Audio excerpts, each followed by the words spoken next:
Thanks to the quick action of my administration over the past few days, Americans can have confidence that the banking system is safe. Your deposits will be there when you need them. Small businesses across the country, the deposit accounts at these banks can breathe easier knowing they'll be able to pay their workers and pay their bills. And their hardworking employees can breathe easier as well. Last week, when we learned of the problems of the banks and the impact they could have on jobs of small businesses and banking system overall, I instructed my team to act quickly to protect these interests. They've done that. They've done that. On Friday, the government regulator in charge, the FDIC, took control of Silicon Valley Bank's assets. And over the weekend, it took control of Signature Bank's assets.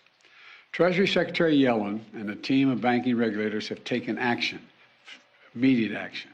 And here are the highlights.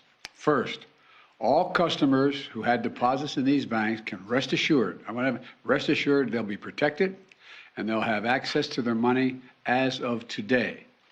That includes small businesses across the country that bank there and need to make payroll, pay their bills, and stay open for business. No losses will be, and this is an important point, no losses will be borne by the taxpayers. Let me repeat that. No losses will be borne by the taxpayers. Instead, the money will come from the fees that banks pay into the Deposit Insurance Fund. Because of the actions that our regulators have already taken, every American should feel confident that their deposits will be there if and when they need them. Second, the management of these banks will be fired. If the bank is taken over by FDIC, the people running the bank should not work there anymore. Third, investors in the banks will not be protected. They knowingly took a risk, and when the risk didn't pay off, investors lose their money. That's how capitalism works. And fourth, there are important questions of how these banks got into the circumstance in the first place.